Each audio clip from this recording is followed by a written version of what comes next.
ഒരു പാനിലേക്ക് കുറച്ച് എണ്ണ ഒഴിച്ചു കൊടുത്ത് ചൂടായി കഴിയുമ്പം ഒരു വലിയ സവോള അരിഞ്ഞതും ഒരു വലിയ തക്കാളി അരിഞ്ഞതും കുറച്ച് ക്യാരറ്റ് നീളത്തിൽ കനം കുറച്ച് അരിഞ്ഞതും കുറച്ച് ക്യാബേജ് നീളത്തിൽ അരിഞ്ഞതും ഇട്ട് കൊടുക്കുക. താല്പര്യമുള്ളവർക്ക് വേറെ പച്ചക്കറികളൊക്കെ ചേർത്ത് കൊടുക്കാവുന്നതാണ്.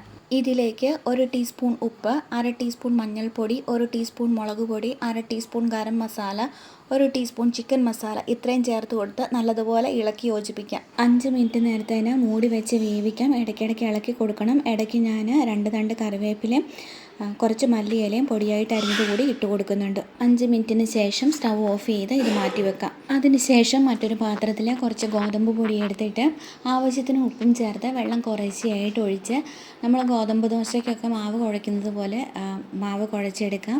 എന്നിട്ട് ഒരു പാൻ ചൂടായ ശേഷം ഒരു തവി മാവ് കോരി ഒഴിച്ച് ദോശയ്ക്ക് പരത്തുന്നത് പോലെ പരത്തിയെടുക്കാം. ഒരു സൈഡ് മൊരിഞ്ഞ് കഴിയുമ്പോൾ മറിച്ചിട്ട് കൊടുക്കണം.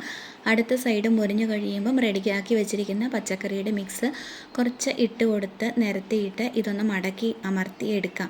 കറിയൊന്നും കൂട്ടാതെ ബ്രേക്ക്ഫാസ്റ്റ് ആയിട്ടോ സ്നാക്കായിട്ടോ കഴിക്കാൻ പറ്റിയ ഈ പലഹാരം എല്ലാവരും ട്രൈ ചെയ്ത് നോക്കണേ.